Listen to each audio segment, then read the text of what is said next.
कार्तिक मास के कृष्ण पक्ष की त्रयोदशी को धनतेरस का महापर्व मनाया जाता है। इसे धनतेरस के अलावा धन त्रयोदशी के नाम से भी जाना जाता है। यह सबसे बड़ा त्योहार आता है और दीपावली के पहले धनतेरस एक ऐसा बड़ा त्योहार है जिस दिन भगवान धन्वंतरी के साथ साथ भगवान कुबेर और माता महालक्ष्मी का भी पूजन अर्चन किया जाता है तथा मृत्यु के देवता यमराज के निमित्त भी इस दिन दीप दान किया जाता है। नई वस्तु की खरीदारी भी की जाती है। इस बार कार्तिक मास के कृष्ण पक्ष की त्रयोदशी तिथि का आरंभ 18 अक्टूबर 2025 शनिवार को दोपहर 12:20 से हो जाएगा, जो कि 19 अक्टूबर 2025 रविवार को दोपहर 1:52 पर त्रयोदशी तिथि समाप्त हो जाएगी। प्रदोष व्यापिनी जो त्रयोदशी रहेगी, सायंकाल व्यापिनी तथा रात्रि व्यापिनी जो त्रयोदशी तिथि रहेगी वो 18 अक्टूबर 2025 शनिवार के दिन ही रहेगी। इसी दिन कई शुभ योगों का निर्माण हो रहा है, जैसे ब्रह्म योग, उत्तरा फाल्गुनी नक्षत्र और बुधादित्य योग, कलात्मक योग का निर्माण भी हो रहा है। इसी कारण से 18 अक्टूबर 2025 के दिन आप धनतेरस का महापर्व मना सकते हैं। इसी दिन खरीदारी कर सकते हैं, नया कार्य शुभारंभ कर सकते हैं। पूजा के लिए जो शुभ मुहूर्त रहेगा वो 18 अक्टूबर की शाम को 7:16 से रात 8:20 तक रहेगा। उसके अलावा ब्रह्म मुहूर्त सुबह 4:43 से लेकर के 5:33 तक रहेगा। अभिजीत मुहूर्त सुबह 11:43 से दोपहर 12:29 तक रहेगा। प्रदोष काल का जो समय है शाम को 5:48 से 8:20 तक का रहेगा। वृषभ स्थिर लग्न जो कि शाम को 7:16 से 9:11 तक रहेगी। धनतेरस के दिन यमराज की प्रसन्नता के लिए दीप दान की परंपरा है, जो कि आप शाम को 5:48 से रात को 8:20 तक यमराज के निमित्त दीप दान कर सकते हैं।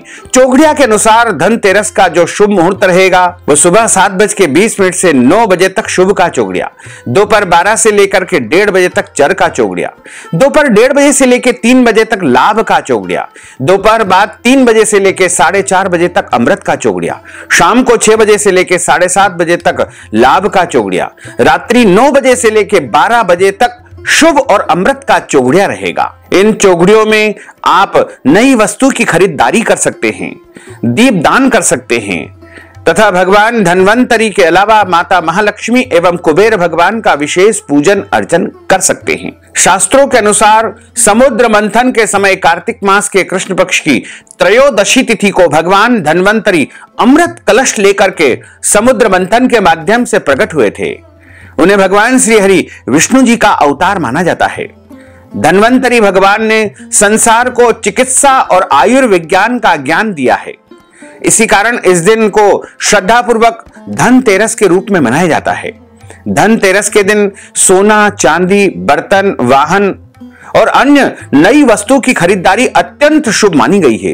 कोई भी नया काम, शुभ काम, मांगलिक कार्यक्रम यदि आप धनतेरस के दिन कर सकते हैं तो अति उत्तम रहेगा, क्योंकि यह दिन भगवान धन्वंतरी का दिन है और अमृत कलश चूंकि इस दिन प्रकट हुआ है, अमृत तत्व की प्राप्ति इसी दिन हुई है। इसलिए आप जो भी कार्य इसी दिन करेंगे वह अमृत की तरह स्थायी हो जाएगा और शुभ फलों की प्राप्ति होगी। इस दिन कुछ भी नया और मूल्यवान खरीदने से घर में मां लक्ष्मी और भगवान कुबेर की विशेष कृपा प्राप्त होती है, जिससे जीवन में सुख, शांति, समृद्धि बनी रहती है। धनतेरस पर खरीदारी करने के पीछे यह मान्यता है कि इस दिन धन में 13 गुना की वृद्धि होती है।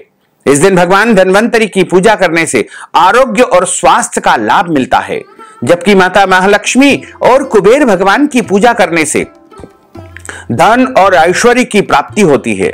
ऐसे में इस शुभ अवसर पर अधिक से अधिक पूजा पाठ करें, खरीदारी करें, भगवान की आराधना करें, माता महालक्ष्मी के मंत्रों का जाप करें। यदि आप अपने घर में समृद्धि चाहते हैं तो धनतेरस के दिन आपको भगवान गणेश जी की कोई भी मूर्ति अपने घर में लाना चाहिए। इसके अलावा यदि आप शंख लाते हैं तो माता महालक्ष्मी आपके घर में आएगी। और इसके अलावा यदि आप धनतेरस के दिन कोई भी धातु की खरीदारी करते हैं, जैसे सोना, चांदी तांबा अथवा पीतल, तो आपके घर में समृद्धि आएगी। धनतेरस का दिन खरीदारी के लिए बहुत विशेष माना गया है। इस दिन कांच की खरीदारी नहीं करना चाहिए, प्लास्टिक की खरीदारी नहीं करना चाहिए। हालांकि वाहन आप खरीद सकते हैं, इसमें कोई दोष नहीं है, लेकिन कांच और प्लास्टिक खरीदने से आपको सीधे सीधे बचना चाहिए। इसके साथ ही लोहा और धारदार वस्तुएं जैसे कैंची, चाकू, छुरी, हंसिया, ये चीज भी धनतेरस के दिन अपने घर नहीं लाना चाहिए। काले कपड़े धनतेरस के दिन नहीं खरीदना चाहिए और धनतेरस के दिन अपने घर में साफ सुथरा करके पवित्रता के साथ में मुख्य द्वार पर दीपक प्रज्वलित करना चाहिए। मुख्य द्वार पर आपको आम के पत्तों की बंदरवार बांधना चाहिए, रंगोली बनाना चाहिए तथा पूरे घर को साफ सुथरा करके भगवान धन्वंतरी के साथ साथ भगवान कुबेर एवं माता महालक्ष्मी का विशेष पूजन अर्चन करना चाहिए तथा रात्रि के समय मंत्र जाप करने का विधान है।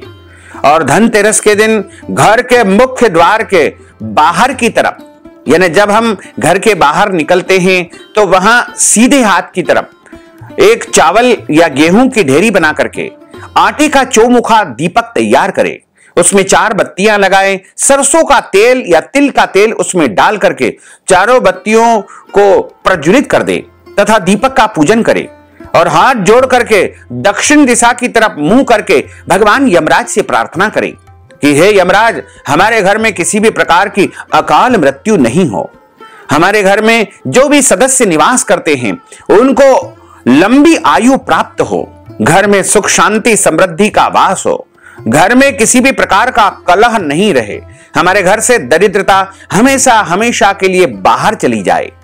इस प्रकार यदि आप प्रार्थना करके यम के निमित्त दीपदान करेंगे, दीपदान का अर्थ होता है दीपक प्रज्वलित करके दक्षिण दिशा की तरफ रख देना और उसके आसपास जल घुमा देना और प्रार्थना कर देना, यही दीपदान हो गया। और अगले दिन सुबह जब सूर्योदय हो जाए उसके बाद उस दीपक को वहां से उठा करके किसी भी जलाशय में या किसी भी एकांत स्थान पर जहां पर किसी का पांव नहीं लगता है, ऐसे स्थान पर जाकर के आप विसर्जित कर दीजिएगा। ऐसा करने से आपके घर में कभी भी अकाल मृत्यु नहीं आएगी और घर में सुख शांति समृद्धि का वास बना रहेगा। तो भक्तजनों, माताओं बहनों, यदि आप धनतेरस के निमित्त हमारे माध्यम से कोई भी पूजा अर्चना करना चाहते हैं, उपाय करवाना चाहते हैं या फिर यम के निमित्त हमारे माध्यम से दीप दान करवाना चाहते हैं, तो आप अपना नाम और गोत्र हमें व्हाट्सएप के माध्यम से भेज दीजिएगा और इस हेतु नगद धनराशि हमारे गूगल पे, फोन पे, पेटीएम नंबर, अकाउंट नंबर के माध्यम से भेज करके धनतेरस का संपूर्ण पुण्य लाभ प्राप्त कर सकते हैं।